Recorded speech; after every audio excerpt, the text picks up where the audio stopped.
हरे कृष्णा। तो हमारा 4 दिन का जो वेबिनार है उसका आज दूसरा दिन है। टॉपिक है आदर्श पारिवारिक जीवन। तो उसी में आगे हम चर्चा बढ़ाएंगे। कल हमने आदर्श पारिवारिक जीवन समझा कि आदर्श पारिवारिक जीवन में कैसे हमने भगवान को अर्पण करना है भक्तों के संग में रहते हुए, और अपने आश्रम में स्थित रहना है, हमें इधर उधर भागना नहीं है। और ये नहीं है कि हम दूसरे आश्रम में जाए और हम सन्यासी बन जाए, क्योंकि या कुछ और बन जाए। अपने आश्रम में स्थित रह के भक्ति करने की चर्चा थी। और साथ में श्रवण के ऊपर इम्पोर्टेंट थी कि ऐसा श्रवण करो, ऐसा सुंदर श्रवण करो कि आपका इस संसार से जो ग्रंथि बंधी हुई है परिवार की, रिश्तेदारों की, सबकी, वो ग्रंथि थोड़ी ढीली हो जाए। कल का ये विषय था। आज भी जो दूसरा हम आज का जो ले रहे हैं टॉपिक, तो आज भी और हम अच्छा कर सकते हैं गृहस्थ जीवन में, और क्या क्या जो शास्त्र बताते हैं गृहस्थ को कैसा होना चाहिए, तो वो सारी चीजें हम आज दोबारा एक बार उसका सेकंड भाग लेंगे। और सेकंड भाग हम लेंगे, कल हमने 4 श्लोक तक लिया था, आज हम 5वें श्लोक से शुरू करेंगे। तो वो श्लोक पढ़ के हम आगे करते हैं। कुछ श्लोक हम मिस भी कर रहे हैं क्योंकि इसमें ऑलमोस्ट 40 श्लोक है। इतना हम ले नहीं पाएंगे 4 दिन में, लेकिन जितने हम मैक्सिमम ले पाएंगे जो बहुत इंपॉर्टेंट है वो हम पक्का लेंगे। ठीक है। सारे तो नहीं ले पाएंगे क्योंकि इतना समय नहीं होगा, लेकिन जितना हो पाए, जो बेस्ट हमको लग रहा है कि लेना चाहिए, इम्पोर्टेंट है, वो हम जरूर लेंगे। नारद जी युधिष्ठिर महाराज को बोलते हैं, यावत अधर्म उपासीन देहे गेहे च पंडित वीरक्तो रक्तवत वक्त नरलोके नरताम न्यसेत। और सुंदर बोलते हैं, यावत अर्थम। यावत अर्थम मतलब होता है जीने के लिए जो भी कुछ चाहिए उसको कहते हैं यावत अर्थम। जीने के लिए जो प्रयास है उसे यावत अर्थम कहते हैं। अर्थ मतलब होता है धन, से धन या कुछ भी, यावत मतलब जीने के लिए जो धन चाहिए, उनकी चर्चा होती है। क्या बोलता है, यावत अर्थम उपासीन। उपासीन मतलब होता है कमाना, कि अर्थ कमाना है। यावत अर्थम उपासीन देहे गेहे च पंडित। देह मतलब शरीर, गे मतलब घर। जो पंडित लोग हैं वो शरीर और घर के लिए उतना ही कमाता है जितनी आवश्यकता है। ऐसा नहीं बता रहे कि नहीं कमाना, लेकिन ऐसा नहीं करते कि जो जो बेकार में शरीर और देह गेहे। और प्रॉब्लम क्या है यहाँ पे बता रहे, हमारा पूरा जीवन ये देह और गेह के लिए नहीं है।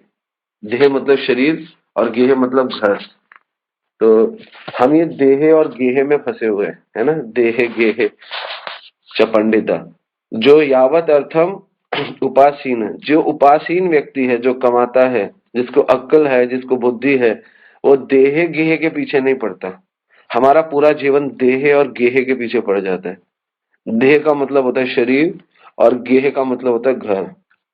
आप देखो सारा का सारा पूरा समाज इस दो विषयों से बाहर नहीं निकलता। मैं ये खाऊंगा, मैं ये पहनूंगा, मैं ये करूंगा अपने लिए, और मेरा घर, मेरे बच्चे, घर के मतलब घर, घर वाले, इससे ऊपर सोच ही नहीं है लोगों की। देह गेह। और जो देह गेह में पड़ता है वो पंडित नहीं है। देह गेह, देह गेह, बड़ा सुंदर लगा मुझे दोनों शब्दों का अर्थ देह गेह बता रहे। हम लोगों को इन देह गेह से ही तो बाहर निकलना है। हमारा बार बार जन्म ही तभी हो रहा है क्योंकि हम देह गेह में फंसे हुए हैं। देह मतलब शरीर, गेह मतलब घर। तो इन देह गेह से बाहर निकलना है। अगर हम देह गेह में फंसे रहेंगे तो हमारी गति अच्छी नहीं होने वाली। तो यहाँ पर बहुत सुंदर बता रहे हैं कि यावत अर्थम उपासीन देह गेह च पंडित। जो पंडित लोग हैं वो देह गेह में नहीं फंसते। देह का मतलब एक बार और बताता हूँ, देह मतलब शरीर और गेह मतलब घर। जो जो बुद्धिमान लोग हैं वो देह गेह से बाहर निकलते हैं, देह गेह में नहीं फंसते। और उसके बोलते हैं विरक्त रक्तवत तत्र।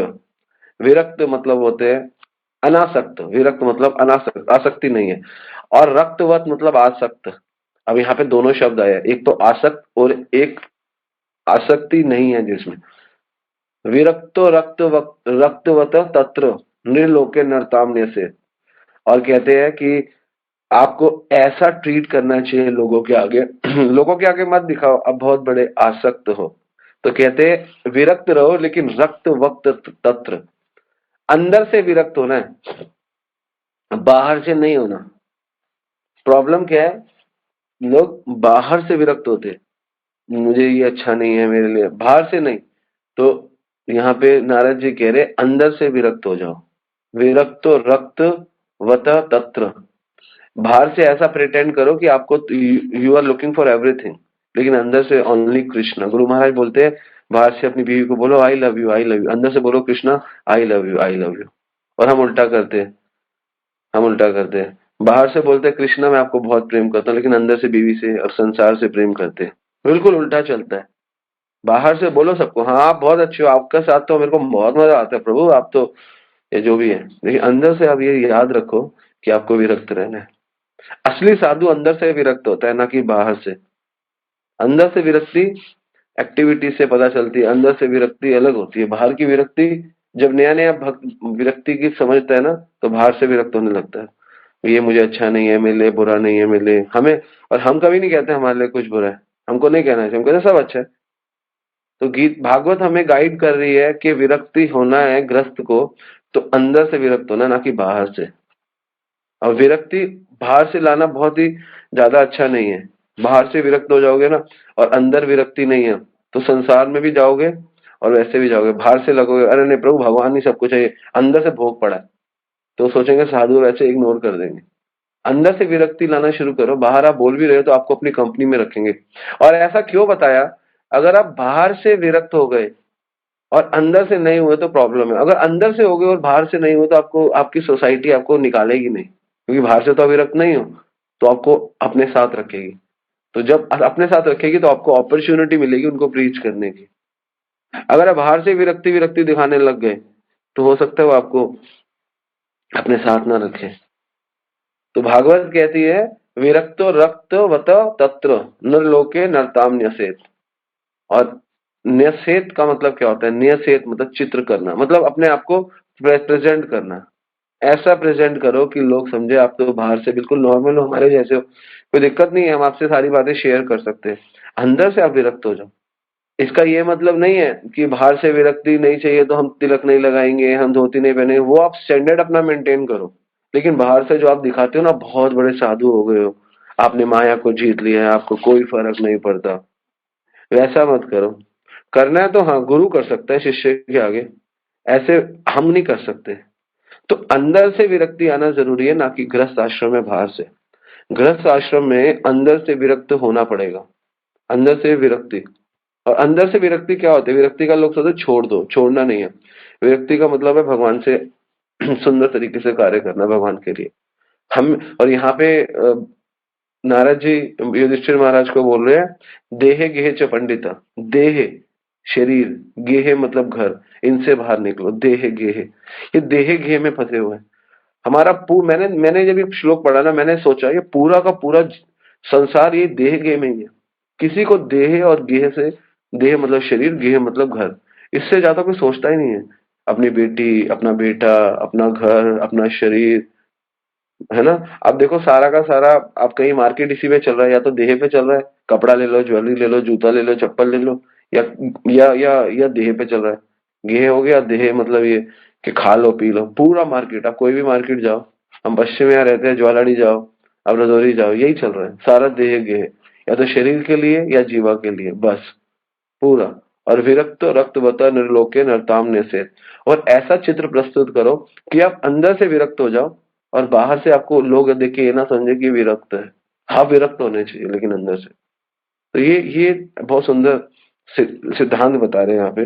तो बुद्धिमान मनुष्य को ऐसा बनना चाहिए। तो यहाँ पे बता रहे हैं कि हमें ना यावत अर्थम, बहुत ज्यादा की जरूरत है नहीं, बहुत ज्यादा की जरूरत नहीं है, लेकिन फिर भी अगर आप कमाओ तो अच्छा है, उसको सही तरीके से भगवान के लिए लगाओ। ये बहुत सुंदर पॉइंट है यहाँ पे। और जो आजकल चल रहा है ना देह गेह, उसी को कर रहे हैं। आगे इसी के पट में लिखते हैं, प्रभात जी लिखते हैं बुद्धिमान मनुष्य वो है जो गुरु और साधु से सीखता है और निष्कर्ष निकालता है कि मनुष्य जीवन में हम व्यर्थ इकट्ठा कर रहे हैं। इसीलिए उनका मैं नाम भूल गया, प्रभु का क्या उन्होंने सुंदर लिखा है, शस्त्र हस्त्र समाहर शस्त्र हस्त्र संकिर। मुझे 100 हाथों से कमाना है, शस्त्र समाहर, समाहर, समाहर मतलब हाथों से, 100 हाथों से कमाना है, और सहस्त्र संकीर, और 1000 हाथों से बांटना है। तो ये होना चाहिए गृहस्थ का जीवन, कमाने में नंबर 1, बांटने में उससे उससे 10 गुना ज्यादा। दिस इज अ गृहस्थ एक्चुअली, यहाँ पे ये लिख रहे हैं, और इसके पॉपट में ये श्लोक आया हुआ है। तो ये है, तो जीवन में हमारे साधन है ना, वो हमें पर्याप्त जो हुए उनमें संतुष्ट रहना चाहिए। हम क्या करते हैं, नए नए आविष्कार से चीजें सरल नहीं करते बल्कि और जटिल कर लेते हैं। आप देखो, जितना कंफर्ट और जितनी फैसिलिटीज बढ़ रही है उतनी प्रॉब्लम बढ़ रही है, कम नहीं हो रही प्रॉब्लम। आप एक एक एग्जांपल से समझो, एयर कंडीशनर, पहले एयर कंडीशनर नहीं था, अभी एयर कंडीशनर आ गया। तो एयर कंडीशनर हमारे कंफर्ट और फैसिलिटीज बढ़ाता है, लेकिन इसका इसका लॉस क्या है, हम हैबिचुअल हो गए, हमें गर्मी गर्मी बर्दाश्त नहीं होती। दूसरा घाटा क्या है, हमारे बिल बहुत आते हैं। अब उस बिल कितना आता है, एसी के साथ आप मान के चलो, अगर एक घर में एक एसी है तो उसका 6000 से ऊपर बिल आएगा। अब उसको कमाना पड़ेगा ज्यादा। हमने सोचा हम कंफर्ट और फैसिलिटीज बढ़ाएंगे, तो हमको लगता है कि कंफर्ट और फैसिलिटीज बढ़ गए, लेकिन हम देखते हैं कि हमारे को घाटा ही हुआ है। पहले जब छोटे थे हम पुरानी दिल्ली रहते थे, तो छतों पे सोते थे। इवन मेरे को भी याद है, आई एम 43 ऑलमोस्ट, तो मुझे भी याद है हम छतों पे सोते थे, है ना। तो तब जरूरत नहीं थी गर्मियों में, है ना, ऊपर एक चादर लेते थे बस, कोई प्रॉब्लम नहीं। अब हमको एसी के बिना नींद नहीं आती। तो ये कंफर्ट्स बढ़ रहे हैं, फैसिलिटीज बढ़ रही है, हम ये नहीं कह रहे आप मत लो, लेकिन ये सोचो कि इस जगत में जितना कंफर्ट और जितना फैसिलिटी बढ़ेगा उतना प्रॉब्लम बढ़ेगा। लोगों को जोड़ों की दर्द शुरू हो गई है ना। लोगों को पहले कहाँ होता था, पहले तो इतनी सेवाएं होती थी, लोग भागते दौड़ते रहते थे, कोई बीमारियां नहीं होती थी। तो और फिर एसी का 6000 बिल है, किसी घर में 2-3 एसी है, 10-12 हजार, उसको कमाने के लिए और मेहनत करो, है ना। जीवन सरल तो नहीं रह गया और मुश्किल हो गया। तो यही तो माया है जो हमको ट्रैप करती है, हमको पता नहीं चलता। तो गृहस्थ जीवन में हमने ये सीखना है कि हमने देहे गेहे से बाहर निकल के और विरक्ति को कैसे चुनना है, अंदर से विरक्त होना, बाहर से नहीं। तो ये बताते हैं, इसलिए अगले श्लोक में, छठे श्लोक में बताते हैं, मेक थिंग सिंपल, यात्य पित्रो पुत्रा भात्रा सुहृद परे। और कह रहे हैं चीजें सिंपल बनाओ, और जितने भी आपके रिश्तेदार हैं, ठीक है ना, आपका आपके माता पिता पुत्र भाई कोई भी आपको सुझाव देते हैं, तो कहते हैं आप ले लो, सुहृद परे। सुहृद परे का मतलब होता है कि अपने भाई मित्र ले लो। और यत वदंती, और यत वदंती जो भी वो वदनति, वदनति जो भी सुझाते हैं बताते हैं, यत चो इच्छन्ति जो भी वो चाहते हैं, च अनुमोदते उनको मानना चाहिए, और निर्मम गंभीरता से लेके उसको मान लो। कहने का मतलब ये है कि जो आपके बड़े आपको कहते हैं, ऊपर ऊपर से उन्हें मान लो। और अगर आपको लगता है कि ये उनको तो ज्ञान नहीं है, आपको ज्ञान है, ऊपर ऊपर से उनको मना मत करो। जो कल एक माता जी कल हमसे बोल रही थी कि गृहस्थ जीवन में सबको ओके करो, ओके ओके, ठीक है, आप ठीक हो। आपको ट्रिक सिखा रहे हैं कि कैसे आपको डील करना है। सबको मना मत करो, गृहस्थ हो तो ओके ठीक है, मदर को थोड़ा स्पेस दो, फादर को थोड़ा स्पेस दो, बच्चों को थोड़ा स्पेस दो। आप हाई लेवल ऑफ एजुकेशन पे हो तो ये नहीं है, नहीं तुम भक्ति नहीं करोगे तुम्हारा सर्वनाश हो जाए, ऐसा नहीं कहना गृहस्थ जीवन में। कल एक माता जी कहती है मैं क्या करूं, मैंने क्या बोला उनको कि आप सब कुछ छोड़ो, अपने प्रभु के साथ रहो।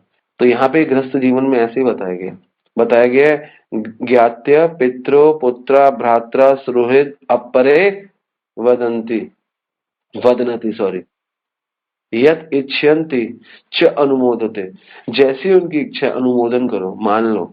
निर्मम बढ़िया तरीका, निर्मम गंभीरता से ग्रहण करो, और उनको ग्रहण करोगे वो आपको ग्रहण करेंगे। इस जगत का असूल है, आप मुझे कहोगे प्रभु जी ये काम कर दो, मैं आपका काम करूंगा, आप बाद में आप मेरा काम करोगे। तो गृहस्थ जीवन ऐसे चलता है।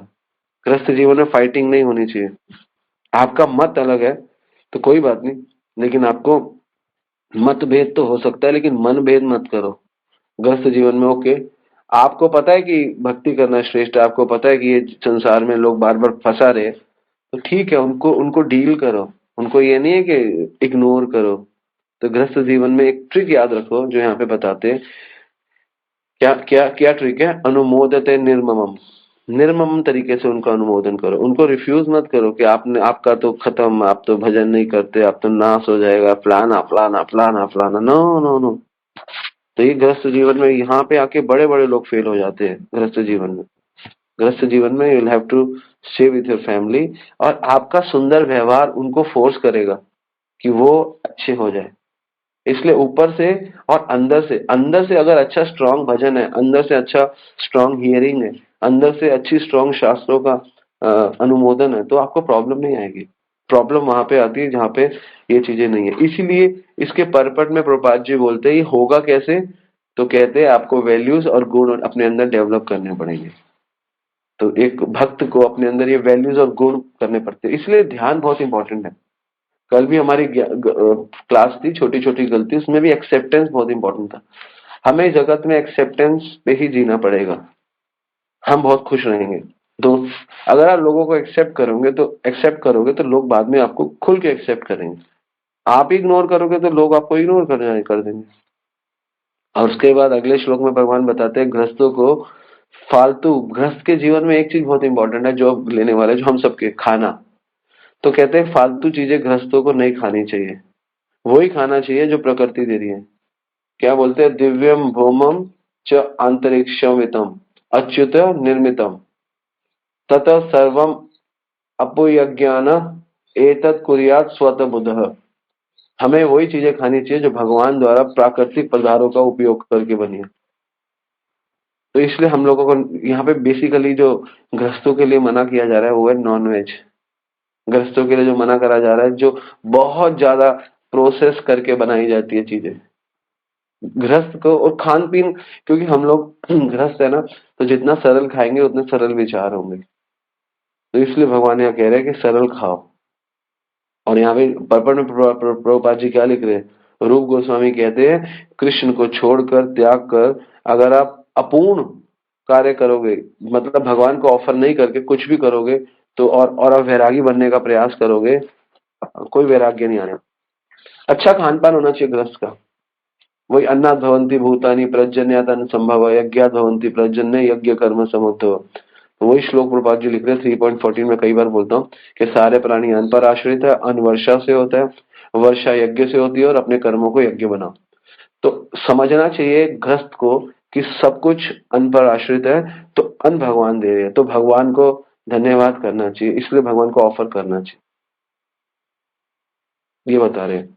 और अगला श्लोक मैंने अन्न पे ज्यादा इसलिए नहीं लिया, हम बहुत बार बोलते हैं, ये बहुत सुंदर श्लोक है।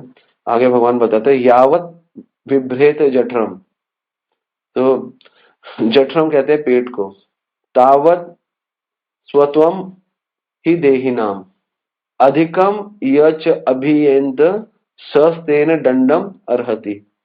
भगवान कहते हैं शरीर पालन के लिए जितना धन आवश्यक हो, जितना खाना पीना आवश्यक हो, उतना ही खाना चाहिए। अधिक का स्वामी बनने की कामना नहीं करनी चाहिए। अगर अधिक स्वामी बनोगे तो चोर कहलाओगे और प्रकृति के नियमों द्वारा दंडनीय हो।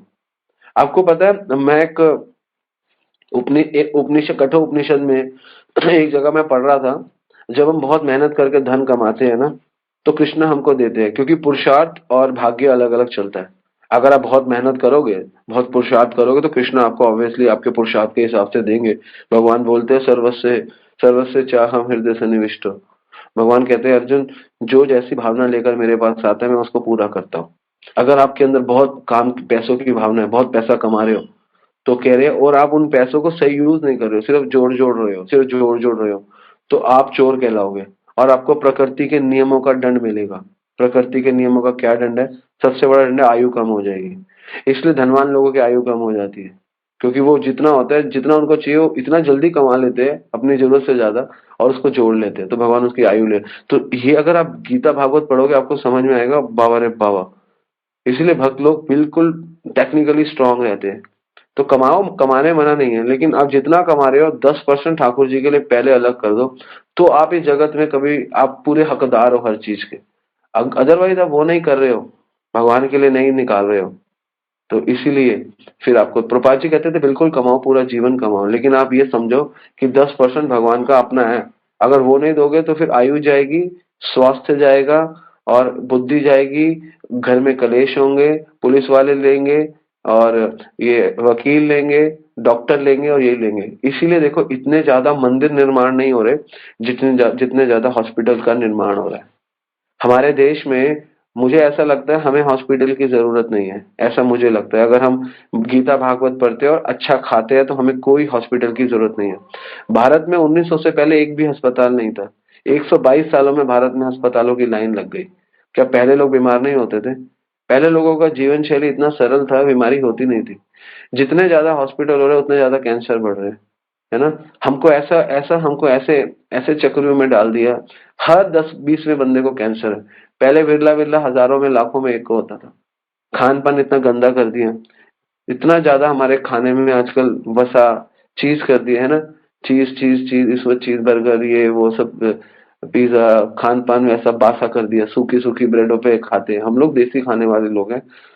भारत के लोग तो बहुत सरल खाते थे, ये तो पाश्चात्य लोग थे जो खाते थे। सरल खाना छोड़ दिया। हमारा तो ज्यादा से ज्यादा स्नैक्स क्या होता था, मुझे याद है हम छोटे होते थे, गोलगप्पा, बल्ला, टिक्की, पापड़ी, बस यही था, है ना? ये इतने सारे जो वैरायटी आ गई है, variety is the mother of enjoyment. और ये सारे टिक्की, भल्ले, गोलगप्पे, चाट, इनसे आपको कुछ नहीं होने वाला, थोड़ा बहुत होगा ठीक है। ये सारा जो ट्रेडिशन है, ये जितना बाद का है, आप देखो जितना ये चाइनीज और ये कॉन्टिनेंटल, सब खतरनाक है, सारा का सारा खतरनाक है। We are not against of them, हम उनके अगेंस्ट नहीं है, लेकिन हम सच के पास रहेंगे। और यही भगवान बताते हैं कि जितना आपको हक है आप उतना ले लो। ज्यादा कमाओगे और ज्यादा कमा के जोड़ते रहोगे तो एक तो चोर कहलाओगे, और प्रकृति के नियम द्वारा आपको देखा जाएगा। तो ये प्रकृति का नियम है। तो गृहस्थ के लिए बहुत इंपॉर्टेंट है पैसा कमाना, उनको सही तरीके से इस्तेमाल करना। ज्यादातर गृहस्थों को पता ही नहीं है पैसा, मर करोड़ों करोड़ रुपया उनके लॉकर्स में पड़ा है ना? और संतान एक है, ये है ही नहीं कईयों की तो। और वो पैसा किसके लिए बना रहे हो? कम से कम अगर तुम्हारी संतान नहीं है या कम है तो कम से कम प्रचार में या भगवान के लिए करो, मंदिर के निर्माण के लिए करो, अपने यहाँ मंदिर बनाओ, लोगों को बुलाओ, गीता भागवत करो। मंदिर नहीं बनाते तो एक हॉल बनाओ, उस हॉल में गीता भागवत करो, लोगों का कल्याण तो हो, ऐसी चीजें सुनने को तो मिले उनको। वो तो सुन ही नहीं पा रहे बेचारे ऐसी चीजें। गीता भागवत क्लियर कहती है। तो इससे हमारा जो है कल्चर भी बना रहेगा। तो इधर उधर से कलयुग में क्या है ना, सब लोग भगवान में लोगों की आसक्ति भी कम होती जा रही है। और अगर आप पैसे को भगवान की सेवा में, क्योंकि ज्यादातर इतना पैसा जनरली इतनी जल्दी एज में तो आता नहीं, पैसा तो इधर उधर का ही होता है, गलत पैसा ही होता है ना? या तो कुछ गड़बड़ का होता है, जैसा भी होता है। तो ठाकुर जी की सेवा में लगाओ, और इधर उधर लगेगा तो दिक्कत होगी। तो ज्यादा धन आए तो इसलिए पहले जमाने में क्या होता था, जितने भी आ, ये थे ना, पहले जमाना नहीं, मतलब आप मुश्किल से 100 साल पहले चले जाओ, 70-80 साल पहले। जो भी कोई गलत कमाई करता था ना, जैसे कोई भी गलत कमाई, तो भगवान को अर्पण करता था। आप ध्यान करना इस बात को।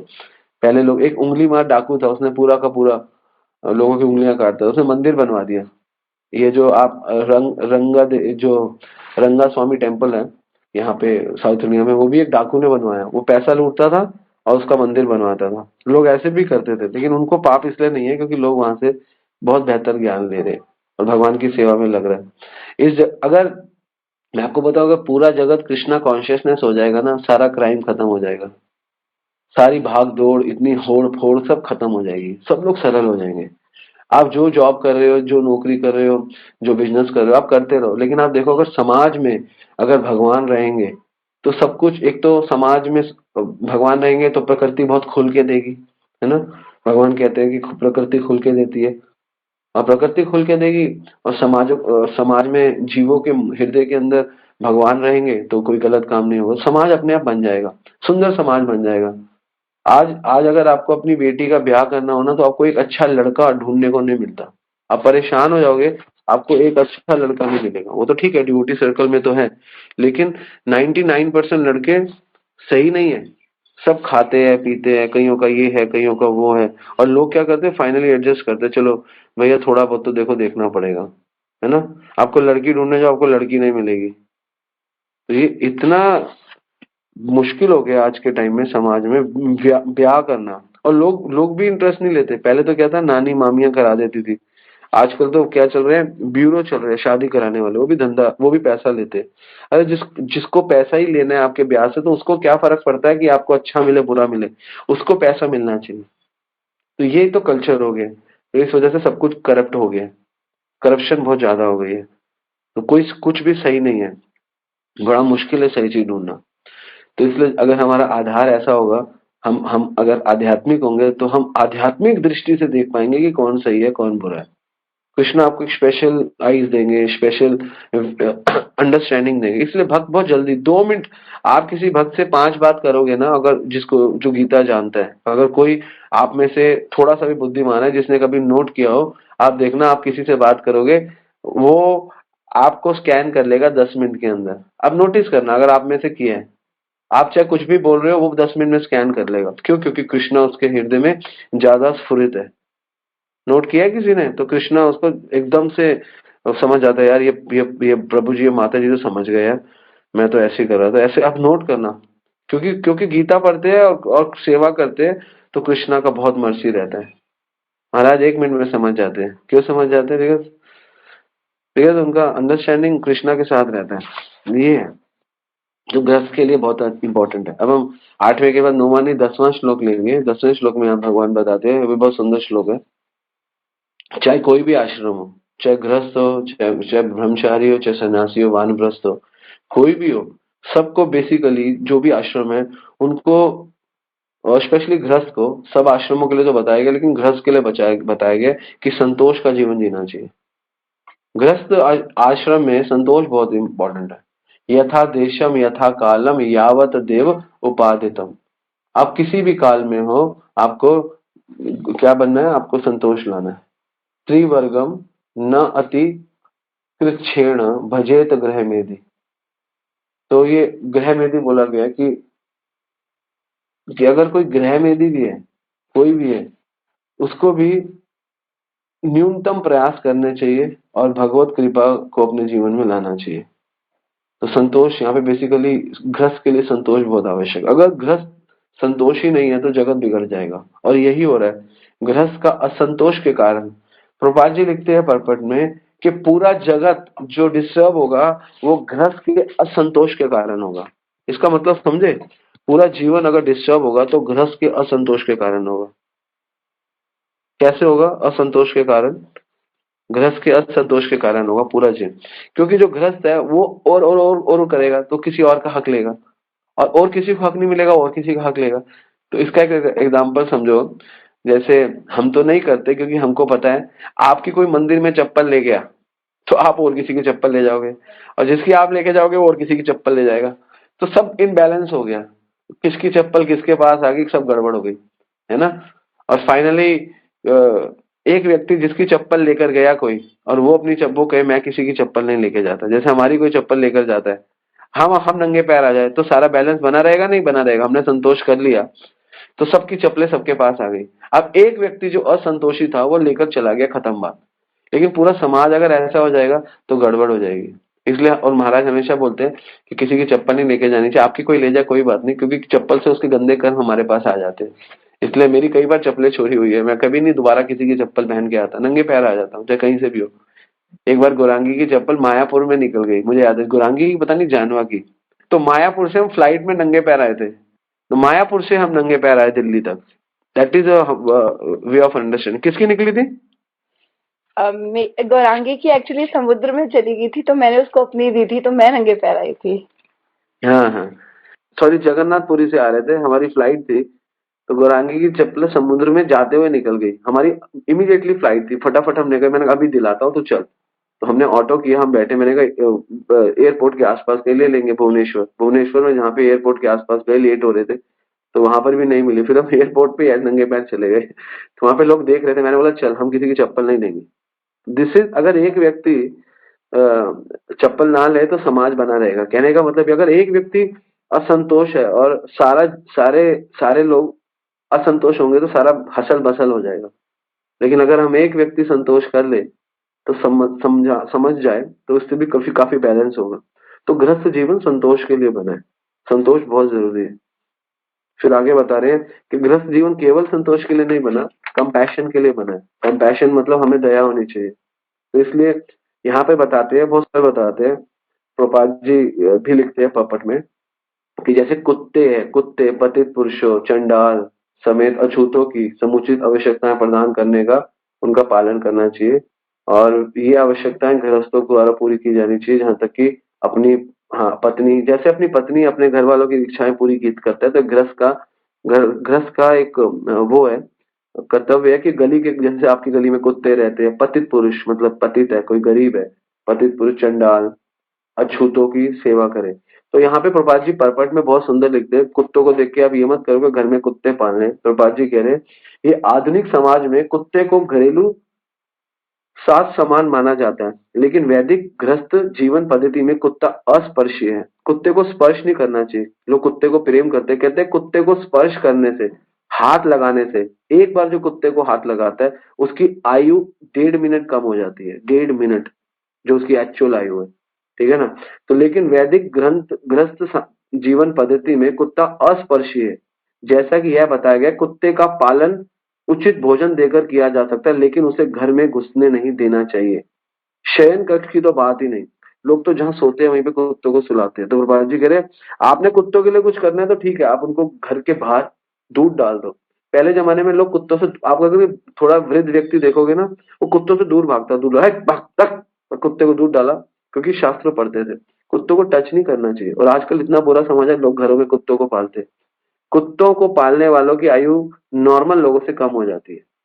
कुत्ता अस्पर्शीय है, कुत्ते को स्पर्श भी नहीं करना चाहिए। इसलिए कभी कभी हमको जब कुत्ता टच कर जाता है ना, जैसे मेरे को कभी एक आधी बार टच किया, तो उसी समय मैं गंगा जल या अगर मैं घर के पास हूं तो मैं इमीडिएटली स्नान करता हूँ। कुत्ते का टच इतना गंदा है। और आपको ये तो बेचारा बेचारा, इनको दूध डाल दो अगर आपको डालना है तो, पतित पुरुषों चंडाल तक को भी देना चाहिए, ये ग्रस्त का है। लेकिन कुत्तों को अस्पर्शीय घर में नहीं लाना चाहिए। जिस घर में कुत्ता रहता है उस घर में ठाकुर जी भोग ग्रहण नहीं करते। कुत्ता, वो भी तो जानवर है, उसमें आत्मा है, लेकिन उसमें आत्मा वो गंदा है, उसने गलत कर्म किए, वो कुत्ता बना है। आप उसके कर्मों को ठीक करने के लोगोगे तो आपके कर्म भी गलत हो जाएंगे। इसलिए आप छोड़ दो, भगवान कुत्ते का, बिल्ली का, हाथी का, चींटी का, एक कुत्ते का क्यों ध्यान रख रहे हो? आपके घर में इतनी चींटियां होंगी, इतनी छिपकलियां होंगी, एक एक का ध्यान रखो, सबको भगवान खिला रहे हैं। आप चिंता मत करो, सबका भोजन है, जीव जीवस्य भोजनम। तो आप चिंता मत करो, सबको, एक हाथी को मन और चींटी को अन्न भगवान खिला रहे हैं। आप डोंट वरी अबाउट इट कि हमें कुत्ते को पालना है, नहीं पालना हमें कुत्तों को। अगर हो सके यथाशक्ति है तो कुत्ते को दूध डाल दो बस। और वो भी ऐसे डालो उसको ये ना बताओ कि आप डाल रहे हो, चुपचाप डाल के 4 बजे निकल जाओ। अगर उसको पता चल गया आप डाल रहे हो, आपके पीछे ही पड़ा रहेगा, आपको टच कर ही देगा। और गृहस्थ के लिए सबसे इंपॉर्टेंट चीज, गृहस्थ को, मनुष्य, मैं आपको इसकी हिंदी पढ़ देता हूँ। मनुष्य अपनी पत्नी को इतना गंभीरता पूर्वक अपना मानता है कि कभी कभी उसके लिए स्वयं को भी अन्यों को यथा माता पिता गुरु अथवा शिक्षक तक को मार डालता है। अतः यदि कोई ऐसी पत्नी के प्रति अपनी आसक्ति का परित्याग कर सकता है तो वह उन भगवान को जीत लेता है जो अजय है। भगवान अजय है। तो जिनको अपनी बीवियों से बहुत आसक्ति है या पतियों से बहुत आसक्ति है, गृहस्थ को ऐसा नहीं होना चाहिए। गृहस्थ को ये नहीं कह रहे कि बीवी से प्रेम ना हो उसको घर से निकाल दो, इतना आसक्त ना हो कि माँ, यहाँ पे पता है क्या पॉइंट ला रहे हैं, अपनी बीवी के चक्कर में माँ को घर से निकाल दो, माँ से अलग हो जाओ। This is wrong actually.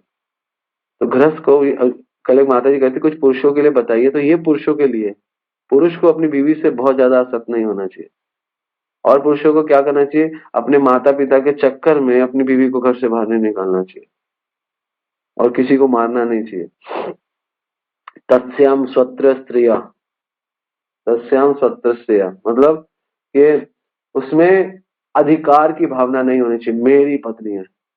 जाहत त्याग, जाहत का मतलब त्याग, स्तेन, और उसको हमेशा त्याग रखना चाहिए। क्यों? उस त्याग से क्या होगा, ही अजीत जित, आप अजीत को जीत लोगे।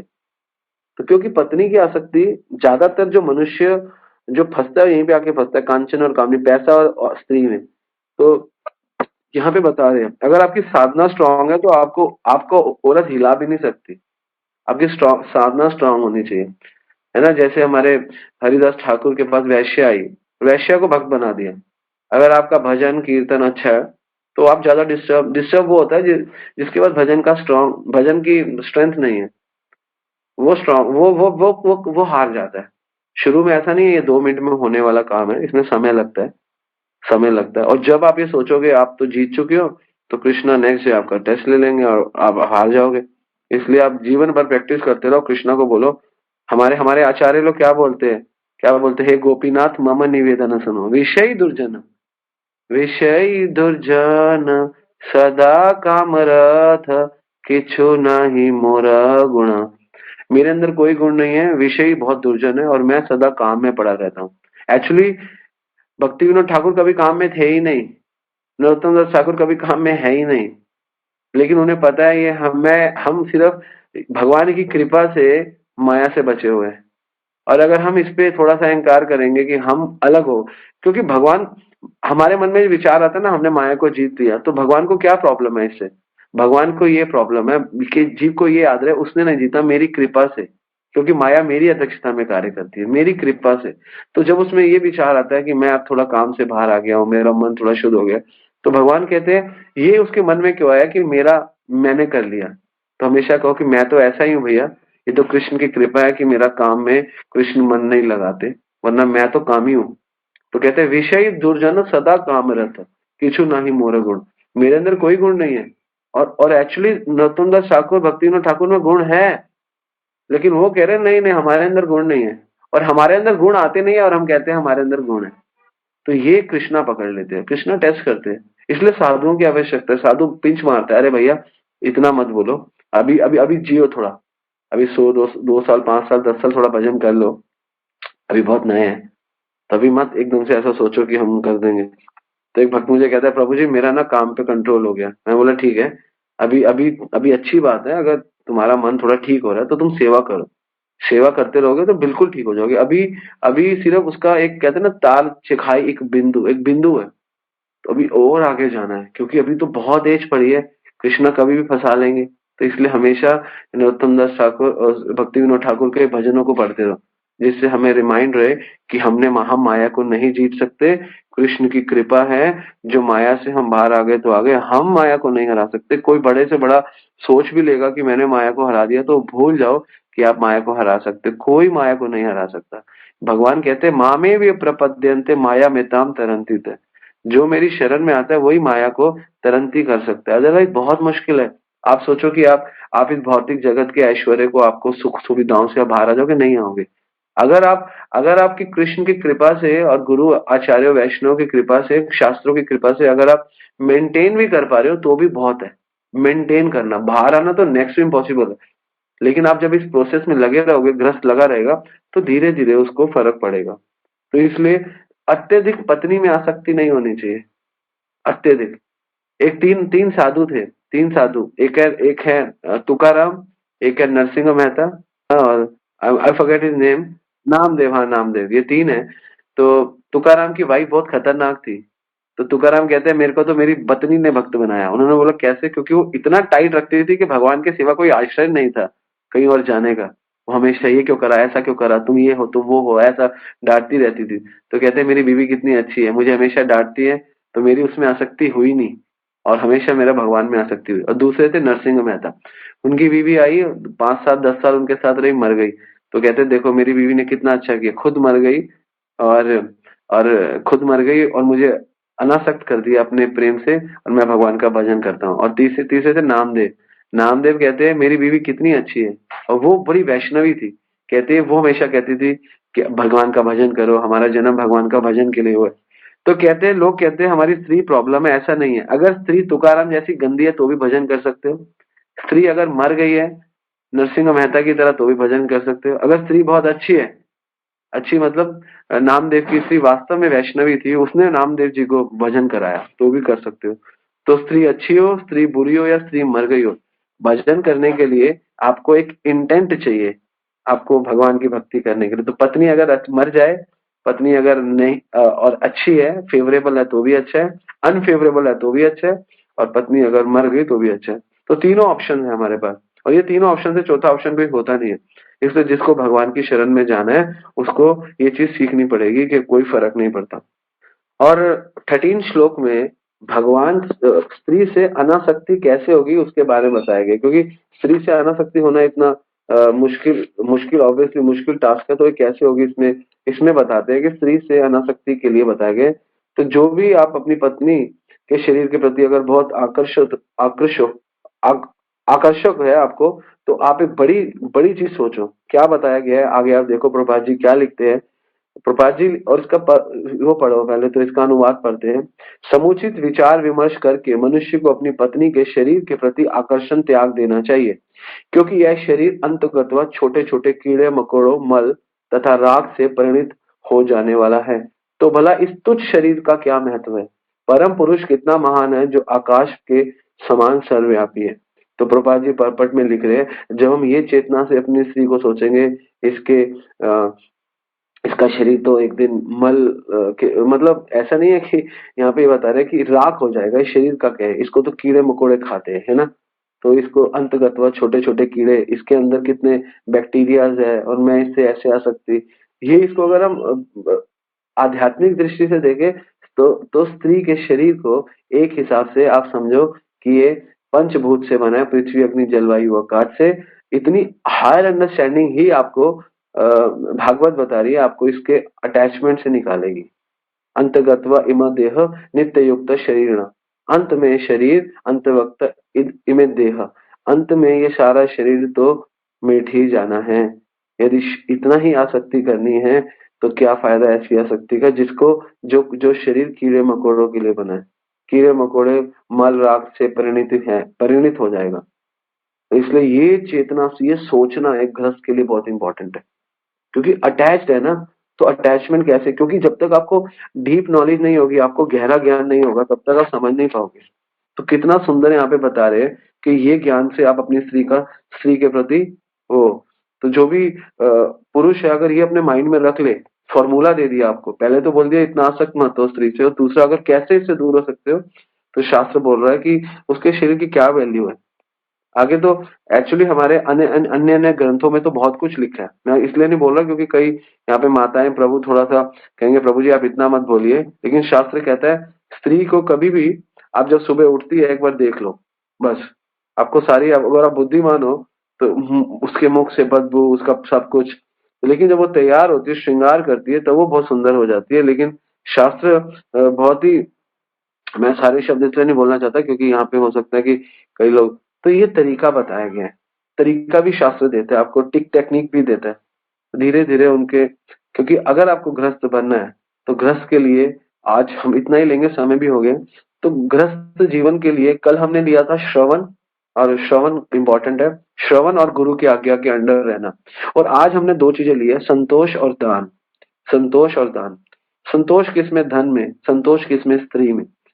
तो गृहस्थ जीवन में संतोष और दान बहुत जरूरी है। अगर आप अपने धन को दान नहीं करोगे, गृहस्थ को क्या करना चाहिए? पहले तो श्रवण करना चाहिए और अपने गुरु की आज्ञा, और अपने, कल हमने लिया कि स्थित रहना चाहिए अपने आश्रम में, भागना नहीं चाहिए, ये आश्रम बढ़िया है वो आश्रम। गृहस्थ को अपने आश्रम में स्थित रहना चाहिए, पहला। और दूसरा था कल कि हमें श्रवण करना चाहिए भगवान के बारे में।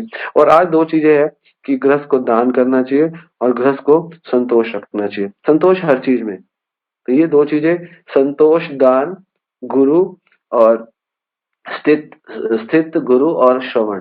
अगर ये 2 दिन में हमने जो सीखा, ये चीजें सीखी, गृहस्थ को कैसे जीवन जीना चाहिए, दान देना चाहिए, संतोष रखना चाहिए और श्रवण करना चाहिए भगवान की कथाओं का। श्रवणम है क्या था? कथा अमृतम, ये अमृत कथा का श्रवण करना चाहिए। भगवान अवतार कथा अमृतम, इनका अमृत कर लेना चाहिए जो आप ले रहे हो। और ये सारी टीचिंग नारद जी दे रहे हैं। और एक बहुत सुंदर आप लोगों को आज एक फॉर्मूला दे दिया स्त्री से अनासक्त होने का। अगर आप ये सोचोगे तो फिर आपकी अनासक्ति स्त्री से हो जाएगी। तो इसलिए और भी स्त्री अनासक्ति के अगर आप हरि भक्ति विलास से देखोगे तो बहुत डिटेल में दिया हुआ है। आप कभी हरि भक्ति विलास सनातन गोस्वामी की पढ़ना, उसमें और डिटेल में दिया गया है कि कैसे हम इससे अनासक्त होते हैं। तो जब आपको ये अंडरस्टैंडिंग होगी ना, तो ऑब्वियसली इतना ज्ञान के बाद आपकी इतनी अटैचमेंट नहीं रह जाएगी। और एक पुरुष पता है, एक वास्तव में कहते हैं ना, ये ये असली पुरुष कौन है? असली पुरुष वो नहीं है जो स्त्रियों से अट्रैक्ट होता है। असली पुरुष वो है जो स्त्री से अट्रैक्ट नहीं होता, वो असली पुरुष है एक्चुअली।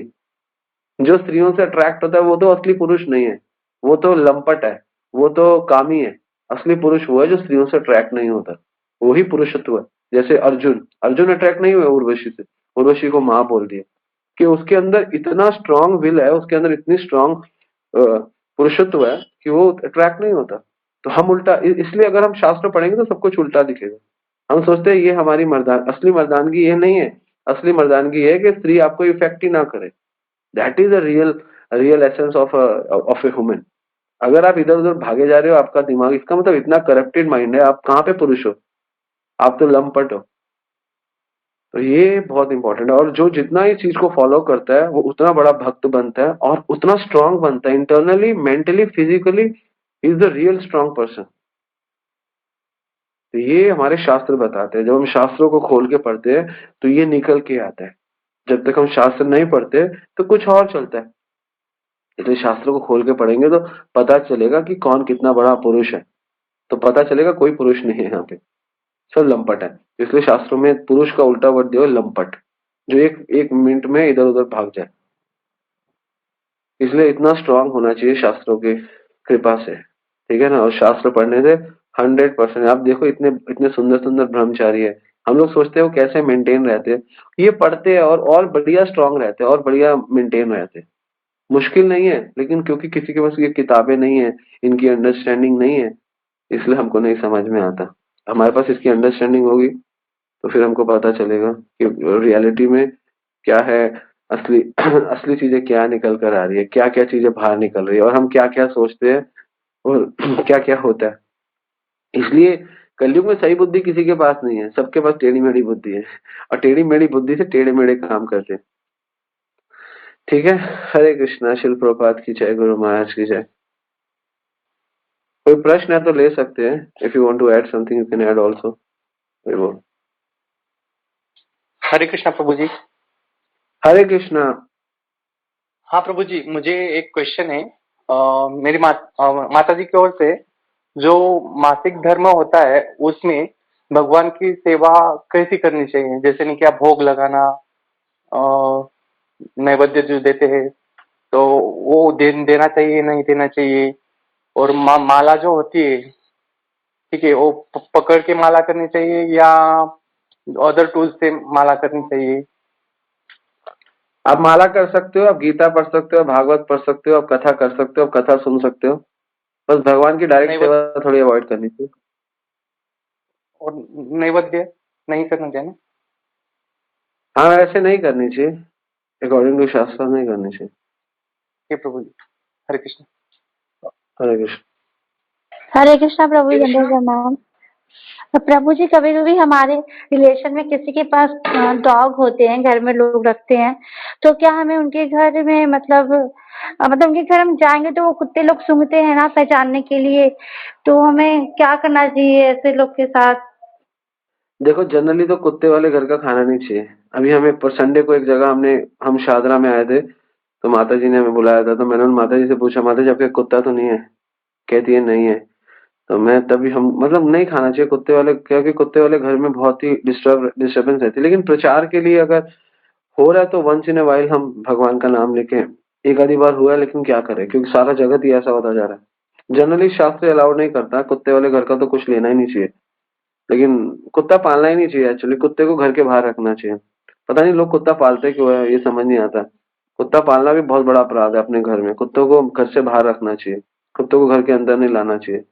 जिस घर के अंदर कुत्ता आ जाता है उस घर में इमीडिएटली, पहले जमाने में तो जिस घर में कुत्ता आ जाता, सीरियसली बता रहा हूँ, वहां पे गंगा जल से फिर झाड़ू लगता था बाहर। आप देखो हमारे इस्कॉन में भी मंदिर के बाहर कुत्ते रहते हैं, अंदर नहीं आते। कुत्तों को अंदर नहीं लाना चाहिए। और यहाँ पे क्या बोल रहे हैं, मैंने आपको पढ़ के बताया ना क्या बोल रहे हैं, सुनो। प्रभुपाद जी पर्पट में क्या लिख रहे हैं। यद्यपि आधुनिक समाज में कुत्ते को घरेलू साज सामान माना जाता है, लेकिन वैदिक गृहस्थ जीवन पद्धति में कुत्ता अस्पर्शीय, उसका स्पर्श भी नहीं करना चाहिए। और कुत्ते का स्पर्श करने से 1.5 मिनट आपकी आयु कम होती है। 1.5 मिनट लिख रहे हैं प्रभुपाद जी। जैसा कि यह बताया गया है कि कुत्तों का पालन उचित भोजन देकर किया जा सकता है, लेकिन उसे घर में घुसने नहीं देना चाहिए। तो शयन कक्ष की तो बात ही कोसों दूर रही, तो शयन कक्ष में तो आना ही चाहिए। एक बार कुत्ते को टच कर लिया तो आपकी आयु कम हो गई। कितना कितना बड़ा सिद्धांत है। लेकिन हम लोग कुत्तों के साथ गले मिलते हैं, कुत्तों को गले मिलाते हैं। हम लोग बिल्कुल मूर्ख हो गए। बिल्कुल घर में नहीं लाना चाहिए कुत्ते को। जिनके घर में कुत्ता, उनके घर का हो सके तो खाओ भी मत, लेकिन कई बार करना पड़ता है क्योंकि वो डिवोटी है, डिवोटी बन जाए तो भगवान को याद करके प्रे करके ऐसा करना चाहिए। प्रभु अब क्या करें, लेकिन जनरली नहीं लेना चाहिए। कुत्ता इज नॉट, कुत्ता बहुत अच्छा नहीं है, कुत्ते को टच तो करना ही नहीं चाहिए। प्रभु जी जैसे हमारे रिलेटिव में ही रखे हैं अगर, तो उनके घर जाओ तो हमें प्रसाद देना होता है, तो हम उनको कैसे मना कर सकते हैं कि वहाँ पे घर में नहीं खा सकते, आप कुत्ता रखे, उनको बुरा लग जाएगा। तो ये भी समझ में नहीं आता कि कैसे मना करें उनको। कोई बात नहीं, क्या कोई बात नहीं, भगवान को स्मरण करो। और प्रभु, मेरा एक उद्देश्य है, इन माता जी को मेरे को भक्त बनाना है। बस मैं धीरे धीरे इनको ट्रेन कर रही हूँ, और ट्रेन करने के लिए हो सकता है मुझे कुछ लेना भी पड़ रहा है, तो मुझे आप क्षमा करना। तो इस भावना से आप कभी कभी ले सकते हो, प्रचारक ले सकता है। कोई कोई योगी ज्ञानी ध्यानी जिसको जो सिर्फ प्रचार नहीं करा, उसको हक नहीं है, उसका इस जगत में कोई हक नहीं है। प्रचार कर रहे हो कृष्ण के लिए, तो आप थोड़ा बहुत आप लीवरेज ले लो। अदरवाइज आप सिर्फ भोगी हो, या आप भक्त भी हो लेकिन आप सिर्फ वृंदावन और ये सब कुछ रखते हो, उसको नहीं लेना चाहिए, उसको पाप लगेगा। आप प्रचार करना चाहते हो, उसको ठीक करना चाहते हो, आपकी भावना है कि इनको मैं भक्त बनाऊं, आपकी भावना है ये नाम ले ठीक हो जाए, तो हम बिगड़ जाएंगे। क्योंकि एक उत्तम अधिकारी भक्त मध्यम अधिकारी के स्तर पर आकर प्रचार करता है, गिरता है तो गिर रहा है, तो गिरने दो थोड़ा बहुत तो। लेकिन भावना नहीं गिरनी चाहिए, भावना रहनी चाहिए कि प्रभु मुझे पता है यहाँ का नहीं लेना चाहिए, याद करना चाहिए भगवान को, लेकिन मैं क्या करूं। प्रभुपाद जी ने, जब प्रभुपाद जी अमेरिका गए, तो जो शैली वो थी, शैली अग्रवाल, वो एक एक साइड पे क्या कर रही होती थी, नॉनवेज पका रही होती, प्रभुपाद जी दूसरे साइड पे आलू उबाल रहे होते। तो परिस्थिति ऐसी थी, तो क्या किया जाए। ना प्रभुपाद जी का कोई इंटरेस्ट था उसको खाने में, और ना प्रभुपाद जी का अमेरिका में रहने का इंटरेस्ट था, दोनों इंटरेस्ट नहीं थे। ना प्रभुपाद जी को अमेरिका में घूमने का इंटरेस्ट था, ना प्रभुपाद जी को अमेरिका में रहने का इंटरेस्ट था, ना प्रभुपाद जी को वहां पे अमेरिका में बकरा मुर्गा देखने या खाने का इंटरेस्ट था। प्रभुपाद जी का एक ही इंटरेस्ट था, वो था कृष्ण के प्रेम को फैलाने का, प्रचार को करने का। तो इसलिए उन्होंने सब कुछ सहा। इंटरेस्ट नहीं होना चाहिए, वाह, इंटरेस्ट हो गया तो गड़बड़ हो गई। इंटरेस्ट कृष्ण होना चाहिए, इंटरेस्ट अपना भगवान रखना चाहिए। हमारा जो मति गति रति है वो कृष्ण होने चाहिए। ठीक है। तो प्रभु जी एक प्रश्न और था कि जैसे पुरुषों को स्त्रियों में आसक्त नहीं होना चाहिए, मतलब एक पति को पत्नी में, तो प्रभु जी पत्नियों को पति में भी आसक्त नहीं होना चाहिए फिर तो। ऑब्वियसली ये रूल दोनों के लिए है, तो पत्नी को भी ऐसे ही भागवत बोल रही है कि यही सोचना चाहिए, इनका जो शरीर है ये मल मूत्र से बना है, तो नहीं आसक्त, किसी को किसी से आसक्त नहीं होना चाहिए। तो यही तो भागवत बोल रही है। गृहस्थ जीवन में ये पति क्या क्या श्लोक था, मैंने क्या बोला था, ग्रह देह, ग्रह देह ग्रह, हम देह में और ग्रह में तो फंसे हुए हैं, और ये दोनों में नहीं फंसना मना कर रहा है शास्त्र। शास्त्र कह रहा है ग्रह में और देह में मत फंसो, हम इसी दो में फंसे हुए। मैं श्लोक ले लेता हूँ, पीछे था ना, बड़ा सुंदर श्लोक था। यावत अर्थम उपासीन देहे गेहे च पंडिता, जो पंडित लोग हैं और देह और गेह में नहीं फंसते। तो आपको स्त्री के और 13वें श्लोक में भगवान बोल रहे हैं तरीका इससे निकलने का, स्त्री में आसक्ति से निकलने का तरीका। आप समझो, इसका शरीर छोटे मोटे कीड़े मकोड़ों से बना हुआ है, इसके अंदर मल है, मूत्र है, तो मैं किस मल मूत्र से अटैच हो रहा हूँ, ये अंडरस्टैंडिंग लानी पड़ेगी आपको। तो ये शास्त्र बोले, ये तरीका है कि आप स्त्री से अटैचमेंट हट जाएगी। कोई सोचता है जब किसी स्त्री के पास जाता है, मल से बनी है, इसके अंदर मूत्र है, इसके अंदर बलगम है, इसके अंदर गंदगी है, जैसे सोचोगे आपको चले यार दूर कर, लीव इट, है ना। तो ये भागवत कहता है ये सोचो। भागवत हमें कहता है, कई लोग कहते हैं ना हम प्रभु आसक्ति से बाहर नहीं आते स्त्री को, तो भागवत तरीका बता रहा है ये सोचो, इसके अंदर गंदगी है, तो थोड़ा अंदर डीप जाना पड़ेगा, डीप सोचना पड़ेगा, तो आपकी आसक्ति हट जाएगी। और सेम आप पुरुषों के साथ करो कि स्त्री को किसी पुरुष में बहुत आसक्ति है ना, तो ऐसे सोच सकते हैं। दिस इज अ वे, रास्ता दिखा रहा है भागवत। भागवत रास्ता दिखा रहा है। क्या देख रहे हैं, कृमि विट भस्म निष्ठ अनंत कव इदम। कृमि मतलब कीड़े मकोड़े है, विट मतलब विष्ठा है, मल है, भस्म मतलब उसके अंदर राख है, निष्ठ अंतरम, क्व क्व है क्या उसके अंदर, निष्ठ। तो हमें निष्ठ आसक्त क्यों होना है उससे। क्व इदम शरीरम, क्या जरूरत है उसके शरीर से आसक्त होने की। क्व तदीय रति भार्या, को अयम आत्मा नवच्छति। तो भार्या मतलब पत्नी से, क्या जरूरत है पत्नी से आसक्ति करने की जिसके अंदर इतनी गंदगी है, भागवतम कहती है।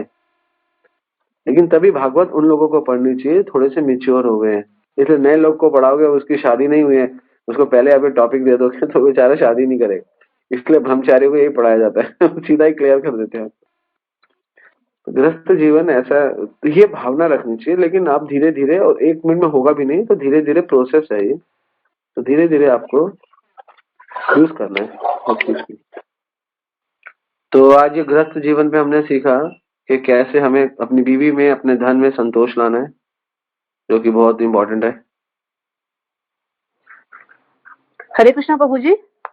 प्रभु जी, मेरा एक क्वेश्चन था, जैसे अभी एक प्रभु जी ने पूछा था कि उनकी माता से रिलेटेड कि वो मासिक धर्म होते हैं हाँ। तो वो पूजा कर सकती हैं और फिर सेवा कर सकती हैं नहीं, तो आपने इसका आंसर दिया था कि नहीं कर सकते प्रभु जी। लेकिन मैंने कुछ दिन पहले एक अमोघ लीला सर का एक वो देखा था, लेक्चर सुना था, भुवनेश्वर में शायद उन्होंने लेक्चर दिया था, तो वहां पर एक माता जी ने भी सेम ही क्वेश्चन किया था कि वो कर सकती हैं, लेकिन उनका ये था कि वो अकेली है घर में करने वाली और कोई और नहीं कर सकता।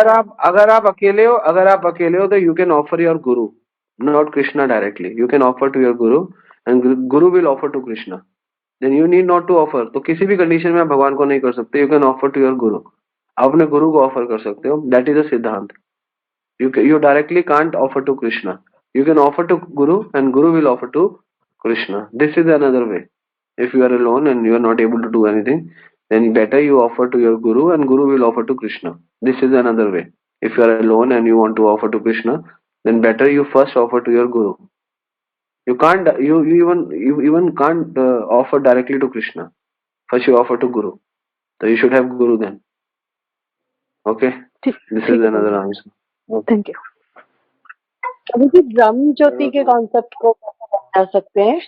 जैसे कई लोग ब्रह्म ज्योति और परमात्मा में बड़े कंफ्यूज रहते हैं, वो कहते हैं जो ये ब्रह्म ज्योति को मानते हैं राधा स्वामी या जो भी है निरंकारी, तो इसको कैसे समझा सकते हैं कि ये गलत है या ये सही है? क्योंकि जो जितना हमने सुना है लेक्चर्स में और उतना हम उनको बता चुके हैं, जैसे मेरे ब्रदर ही हैं, वो थोड़ा सा मतलब कन्वर्ट तो हो रहे हैं लेकिन कुछ स्ट्रॉन्ग रीजन नहीं मिल पा रहा उनको ना। भगवान भगवत गीता के 12वें अध्याय के 5वें श्लोक में बोलते हैं, कलेशो अधिकतर तेषाम, उनके जीवन में बहुत कलेश रहते हैं, अव्यक्त आसक्त चेतसाम, जो भगवान के अव्यक्त रूप की पूजा करते हैं उनके जीवन में बहुत दुख रहते हैं, अव्यक्त ही गति दुखम, और अव्यक्त की सेवा करने से आपको दुख ही मिलने वाला है और कुछ नहीं मिलने वाला। और अव्यक्त जो कॉन्सेप्ट है वो उन्हीं के लिए जो भगवान की सेवा नहीं करना चाहते, और अव्यक्त व्यक्ति कभी भगवान को प्राप्त नहीं कर सकता, पहली चीज। और भगवत गीता के 9वें अध्याय में प्रपट में प्रभुपाद जी बता रहे हैं कि अगर आप अव्यक्त की पूजा भी करते हो और आपको ये नहीं पता कि अव्यक्त कृष्ण है, तब भी आपको फल नहीं मिलने वाला।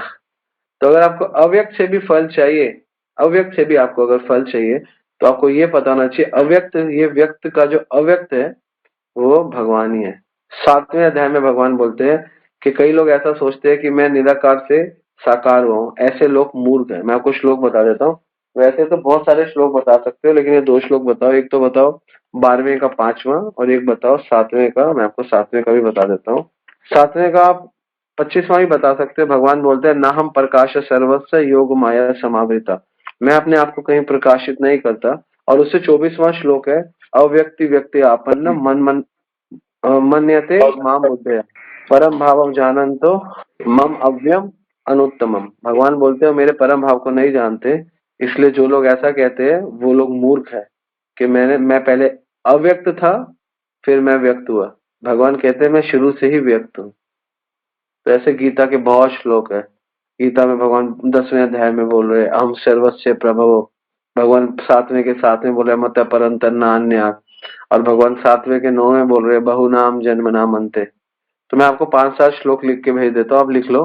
7.19, 7.24, 7.25, 12.5, 9.23, ये सारे श्लोक आपको इंडिकेट करते हैं कि भगवान साकार है और भगवान ग्रहण करते हैं।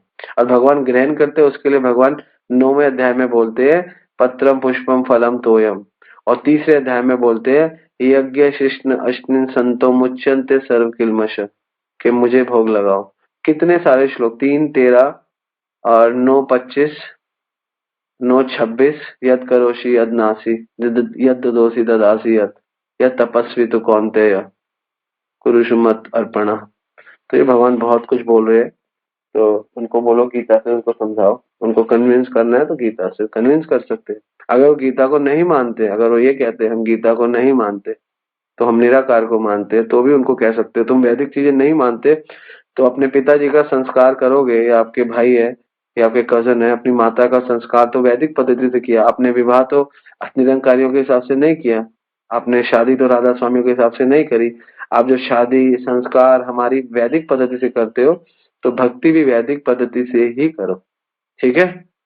बाकी सारा कुछ आप निराकार हो, आप ब्रह्म हो, आप फलाना हो, ये हो वो हो, जैसे आप वो मान रहे हो वैसे आप भक्ति को भी मानो, ठीक है ना। ज्यादातर लोग सारे काम हमारा करेंगे, सारे सनातन चीजें लेंगे, लेकिन भक्ति अपनी करेंगे। मूर्ख मूर्ख है। भगवान कहते हैं ना हम प्रकाश है सर्वस्व योग माया, उनकी माया से गिर जाते हैं, योग माया भगवान की घेर लेती है उनको, ठीक है ना। हरे कृष्णा, ठीक है, ओके, हरे कृष्णा। और कोई प्रश्न है क्या? हरे कृष्णा प्रभु जी, दंडवत प्रणाम। दंडवत प्रणाम, बोलो प्रभु। प्रभु जी, आपने आज की क्लास में स्टार्टिंग में अंदर से विरक्ति और बाहर से विरक्ति को, मतलब कंसेप्ट को, उसको बहुत डिफाइन किया है ना। तो मेरा प्रश्न ये था प्रभु जी, जैसे अगर किसी पारिवारिक संबंध में, जैसे माता पिता का हो या किसी का भी हो, तो एक दूसरे को सर्व करने के लिए कहीं ना कहीं प्रेम चाहिए। अगर प्रेम नहीं होगा तो एक दूसरे को हम सर्व कर नहीं पाएंगे, है ना। तो इसीलिए कई रिलेशनशिप टूट जाते हैं, चाहे पति पत्नी का हो या माँ बाप का हो। तो इसको अंदर से विरक्ति को हम कैसे समझ सकते हैं फिर इसमें? हरे कृष्णा प्रभु जी, दंडवत प्रणाम। देखो, भागवत कहती है विरक्त रक्त वत तत्र, कि हमें ना विरक्ति लानी है। रक्त वत तत्र नरलोके नरताम न्यसेत। न्यसेत मतलब होता है चरित्र, चित्र, चित्र ऐसा प्रेजेंट करना है कि हाँ हाँ, जैसे महाराज बोलते हैं अपनी बीवी से, अपने बच्चों से, अपने नहीं नहीं आप बहुत अच्छे हो, अंदर से विरक्त हो। हम लोग क्या करते हैं, अभी बाहर से विरक्त हो जाते हैं, हम साधु हो गए हैं, हमें ये करना है, वो हमें हमें हमें हमें पॉइंट नहीं करते। तो भागवत कहती है थोड़ा ट्रिक खेलो, थोड़ा ट्रिक क्या खेलो, विरक्तो रक्तवत तत्र, आप अंदर से विरक्त हो जाओ, बाहर से रक्तवत, रक्तवत मतलब आसक्ति रखो उनके साथ। आप कैसे हो पापा, मैं आपके लिए समोसा लाऊं? अरे नहीं यार, क्या खाओगे बताओ यार, आज पापा आपके साथ जलेबी खाने का मन कर रहा है, बनाए क्या? चलो आज बनाते हैं, जलेबी बनाए, कुछ भी मतलब समथिंग लाइक दिस। ये नहीं है कि मुझसे बात मत करो। आपको पता है गीता में भगवान क्या बोलते हैं कि सब माया है ऐसा नहीं करना है, एक्चुअली उनको प्रेम देना है, उनके साथ ऐसा डील करो कि हाँ क्या अच्छा लगता है, उनको अच्छा लगता है जो चीजें, उसको शुद्ध करना है। उनको कचौड़ी अच्छी लगती है तो कोई बात नहीं, कचौड़ी खिलाओ उनको, उनको उनको परांठा अच्छा लगता है, उनको घूमना अच्छा लगता है, उनके साथ घूम भी रहे हो तो कृष्ण को बोलो, कृष्ण देखो मैं इनके साथ घूम रहा हूँ, ये मुझे कहाँ लेकर गए, ये मुझे आज इंडिया गेट लेकर आए, देखो मैं इंडिया गेट आया हूँ, इंडिया गेट में देखो मैं अपना समय नाश कर रहा हूँ लेकिन आपका स्मरण कर रहा हूँ। इंडिया गेट कितना सुंदर है, यहाँ की घास कितनी सुंदर है, आपकी सृष्टि कितनी। तो ये आपकी विरक्ति अंदर से चल रही है, बाहर से आप इंडिया गेट में घूम रहे हो, मजे ले रहे हो। हम उल्टा करते हैं, भगवान कहता है विरक्तो रक्तवत, आसक्त दिखाओ, उनको दिखाओ आसक्त। न्यसेत, न्यसेत मतलब प्रस्तुत करो, कैसा प्रस्तुत करो, रक्तवत तत्व, कि तुम ऐसे हो, तुम ऐसा प्रस्तुत करो। गुरु महाराज बोलते हैं ना, यही शास्त्र बोल रहे हैं। गीता में भागवत आपको गृहस्थ जीवन में कैसे जीना सिखा रही है, और क्या बोल रही है, ज्ञात्य पित्र पुत्रा भ्रात्रा सुहृद परे, जो भी आपके भाई बंधु, आपके संबंधी, पुत्र भात्र भाई सुहृद, आपके रिश्तेदार, उनके सामने भी है यदंती या छिंती, तो क्या दिखा रहे हैं, अनुमोदन निर्मम, उनके साथ भी निर्मम अनुमोदन करो। हाँ बहुत अच्छे हो आप, बहुत सुंदर। तो यहाँ पे प्रभात जी क्या लिख रहे थे ना, तो उसे ऊपर ऊपर से मानते हुए यह कहना चाहिए हाँ ये ठीक है, किंतु भीतर से दृढ़ संकल्प होना चाहिए कि वह अपने जीवन का दुभर ना बना ले, जिसके जीवन का प्रयोजन पूरा ना हो सके। कहीं वो अपने जीवन को गलत ना कर ले आपके चक्कर में, मेरा बेटा चला गया, वो रोने लग जाए, है ना, मेरा बेटा मुझे पूछता नहीं है। तो ऐसे ऊपर ऊपर से आप दिखाओ। भागवत आपको ट्रिक सिखा रही है। भागवत कह रही है ज्ञात्य पित्रो पुत्र, ज्ञात्र ज्ञात्या मतलब आपके रिश्तेदार, पित्रो मतलब आपके पिता, पुत्र आपका बेटा, भात्र आपकी पत्नी, सुहृद आपके भाई बंधु, आपके सुहृद अपरे और अन्य लोग, यत वदंती और जो आपको कहते हैं, यत इच्छन्ति और जो वो इच्छा रखते हैं, च अनुमोदते निर्मम, उनको पूरा करो निर्मम होके, प्यार से करो। तो भागवत क्लियर है, कोई प्रॉब्लम नहीं है। भागवत तो कह रही है ऐसा करो उनके साथ, ओके आप बहुत अच्छे हो, मजा आ गया, चाहे मजा आए या ना आए, लेकिन ये प्रॉब्लम है कि आप मजा मजा आने लग जाए आपको, ये प्रॉब्लम है। ये प्रॉब्लम नहीं है कि आपको मजा, आपको वाकई में मजा आ रहा है, ये प्रॉब्लम है। लेकिन आप कर रहे हो, आपको मजा नहीं आ रहा, तो ठीक है। ये भी भागवत सिखा रही है हमको।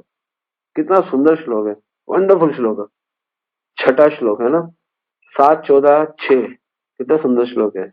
ज्ञात्या पित्रो पुत्रा भ्रात्रा सुहृद परे यत्वदन्ति यतिच्छन्ति च अनुमोदते निर्ममम। निर्मलोके प्रेम से अनुमोदन करो। कह रहे घर वालों से बिगाड़ो मत, बना के रखो भाई, भाई से, बंधु से, सबसे बना। क्योंकि क्यों बना के रखो, ये आपको चौथे दिन बताएंगे, क्योंकि इनको प्रचार करना है। इसीलिए, ठीक है।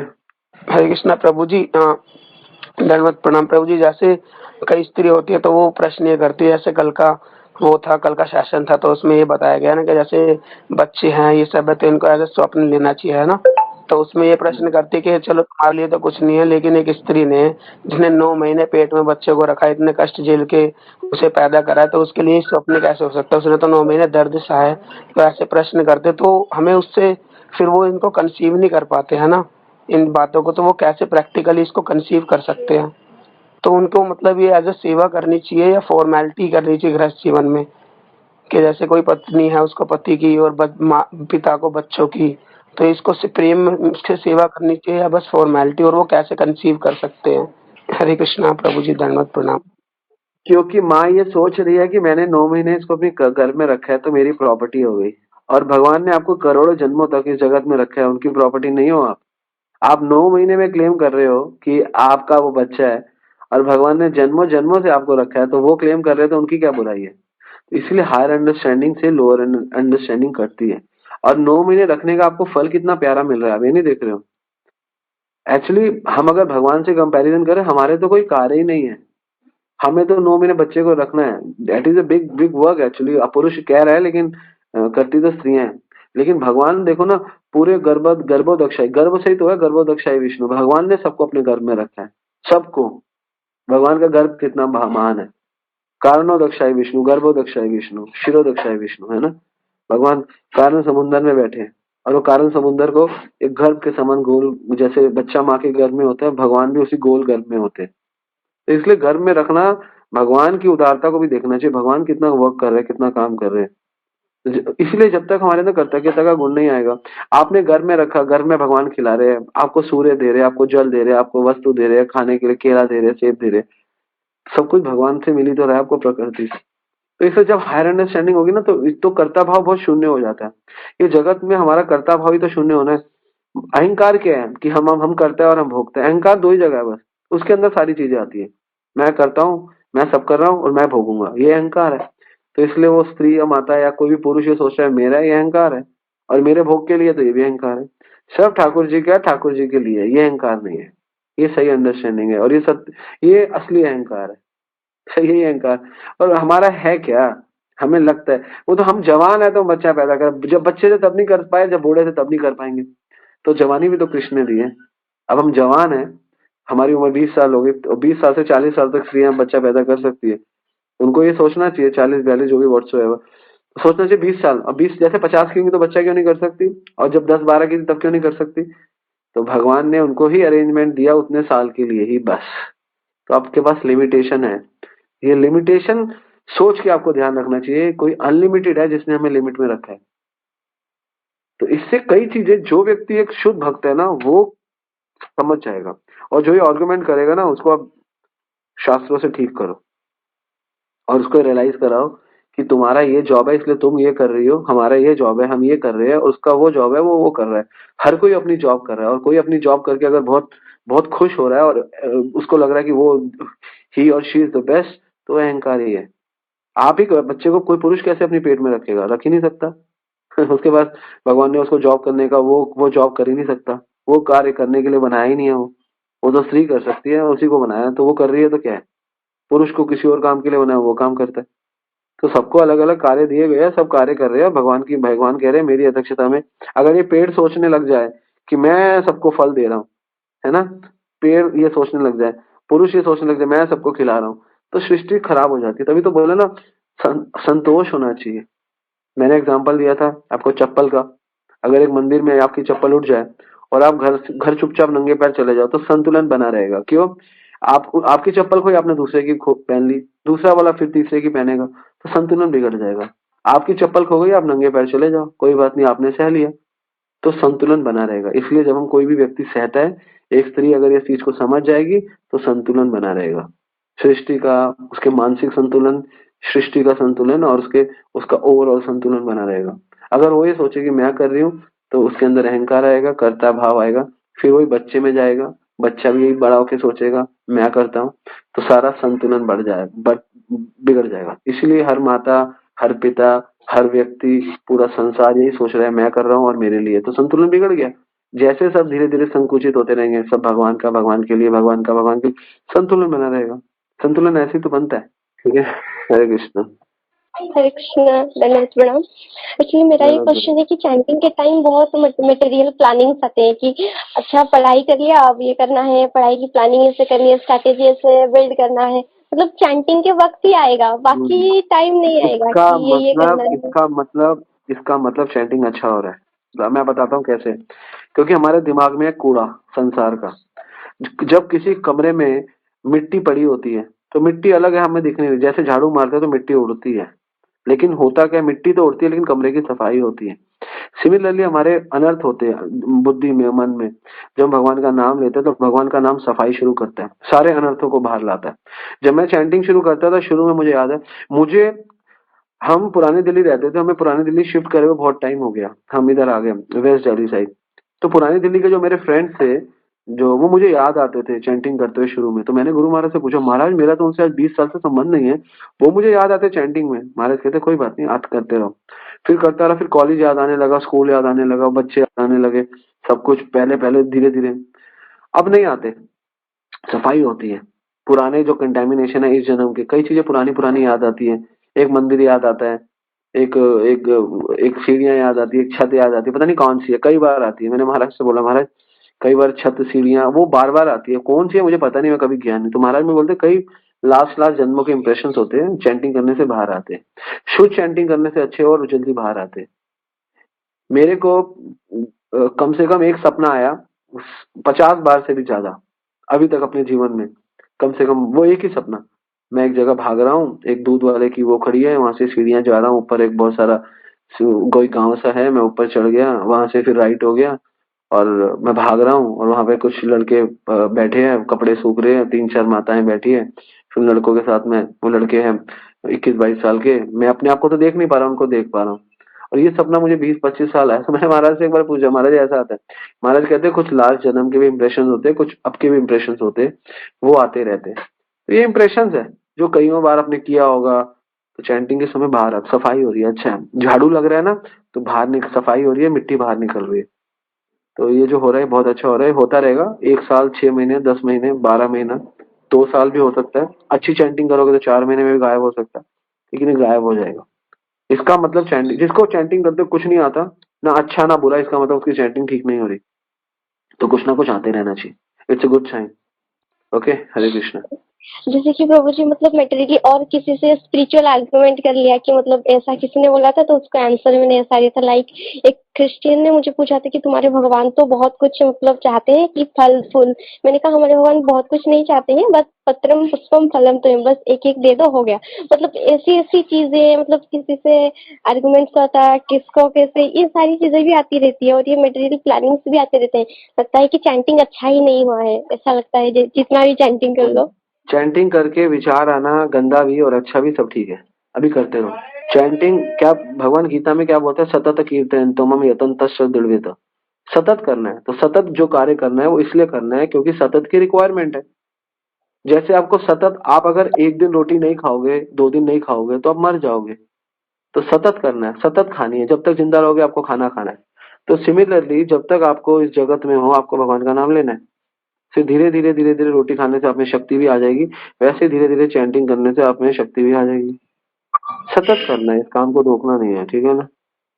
यस प्रभु जी। और प्रभु जी लाइक मेटर्निटी क्या करना है, जैसे कि अभी कॉलेज खत्म हुआ तो अभी कॉम्पिटिटिव का एग्जाम देना है, तो उसके लिए मतलब बस चैंटिंग ही करते रहे, बाकी चीजें अभी थोड़ा आप कम आप करके जैसे। फिलहाल चैंटिंग करो, और जहाँ पर भी आप रहते हो वहाँ पे हो सके तो थोड़ा सा स्पिरिचुअल एक्टिविटीज में रहो। आप ऑनलाइन संग लो, कोई बात नहीं अगर आपके पास नहीं है, लेकिन अभी अपने कॉम्पिटिटिव एग्जाम्स की तैयारी करो। जब उस कॉम्पिटिटिव एग्जाम्स में कुछ बन जाओ, कुछ जॉब लग जाए, कुछ पैसा आ जाए साल 2 साल बाद, तो फिर जब आप थोड़ा डिपेंडेंट नहीं रहो लोगों पे, इंडिपेंडेंट हो जाओ, कमाने लगो, तो अपनी स्वतंत्र इच्छा से भगवान को प्रसन्न करने की इच्छा बना लो और उनके लिए कार्य करो, आपका कल्याण हो जाएगा। ठीक है, संग में रहो, संग में रहो, भक्तों के संग में रहो। अगर भक्तों का संग नहीं है तो एटलीस्ट मिनिमम ऑनलाइन संग में तो रहो, और उन भक्तों का संग करो जिनसे आपको शक्ति मिलती है, जिनसे आपको उत्साह मिलता है, तो वो करो। ठीक है ना? तो दिस इज द वे, ये रास्ता आपको अपनाना चाहिए। ओके, हरे कृष्णा। धन्यवाद। हरे कृष्णा। एक प्रश्न आया है, कहाँ से अभी मैंने चेक किया, एक मिनट होल्ड करना। हरे कृष्णा प्रभु चैंटिंग करने के बाद ऐसा लगता है कि अच्छी नहीं हुई, दोबारा करनी चाहिए, ऐसा भी लगता हो? ये ठीक है, लेकिन चैंटिंग करने के साथ साथ अगर आपको ऐसा लगता है कि अच्छी नहीं हुई, तो अच्छी चैंटिंग का एक सिस्टम है। अच्छी चैंटिंग का मतलब ये नहीं है आपको मजा आ जाए। अच्छी चैंटिंग का मतलब है आप जो बोल रहे हो उनको सुनो, इस मूड पे चैंटिंग करो। हरे कृष्ण कृष्ण कृष्ण हरे हरे, हरे राम राम राम हरे हरे। ऐसे मत करो हरे कृष्णा कृष्णा कृष्णा हरे हरे, ये नहीं। दिस इज लिटिल है ना, थोड़ा सा तो थोड़ा स्मूथ और सुंदर करो, सुनो। चैंटिंग अच्छी का मतलब आप जो बोल रहे हो उसको सुन रहे हो। हरे कृष्ण कृष्ण कृष्ण हरे हरे, हरे राम राम राम हरे हरे, हरे कृष्ण कृष्ण कृष्ण हरे हरे, हरे राम राम राम हरे हरे। उसको सुनते रहो, ये अच्छी चैंटिंग है। आपके मन में विचार आ रहा है उससे कोई फर्क नहीं पड़ता।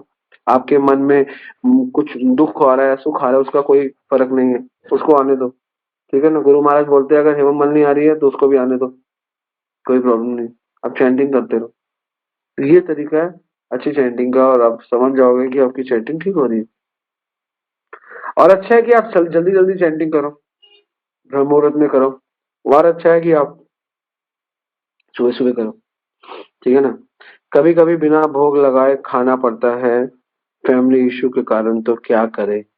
तो क्या करे, मन से भोग लगाओ, भगवान का छोटा सा ऑल्टर लाओ, मायापुर जाओ, मायापुर में कोई जा रहा है उस भक्त को बोलो हमें एक ऑल्टर ला के दे, छोटा सा ऑल्टर रखो, उस ऑल्टर में अपने आप ही भोग लगाओ, ऐसा करो।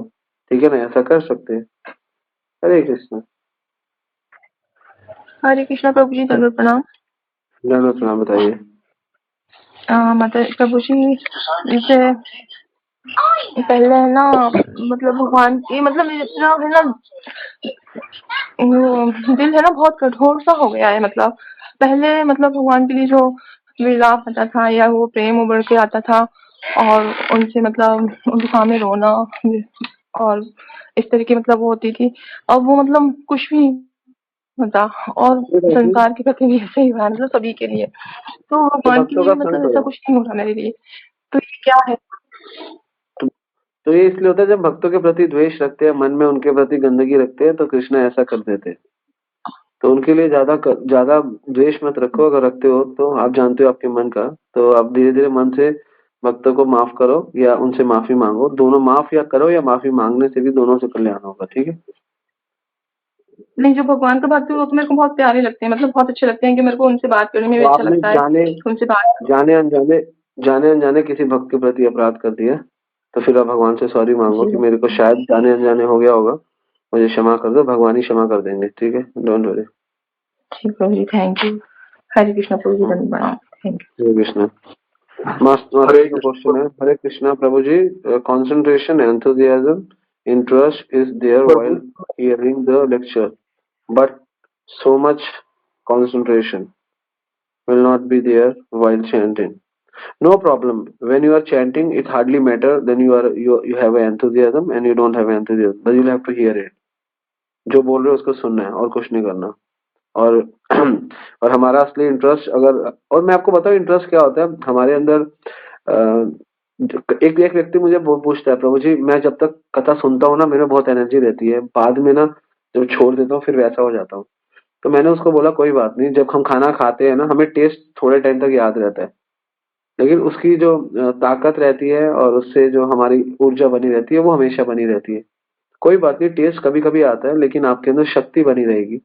तो वही बना, तो इसलिए बताया गया है कि क्या बताते हैं, तुष्टि पुष्टि शुद्ध आपया, परेशान हो भक्ति विरक्ति। तो ये धीरे धीरे होता है, पुष्टि मिलती है, तुष्टि मिलती है और शुद्ध आपया होता है। तो आपको टेस्ट आता है, शक्ति आती है, और वो आपको शक्ति आएगी, टेस्ट आएगा, और आपके अंदर स्ट्रेंथ रहेगी, वो बना रहेगा। तो डोंट वरी, आप जब भी चैंटिंग करो, और अगर आपका कंसंट्रेशन हो रहा है तो बहुत अच्छा है, नहीं हो रहा तो हार्डली मैटर। तो आपको सुनना है, सिर्फ आपका कंसंट्रेशन यही है कि आपको कंसंट्रेट होकर सुनना है।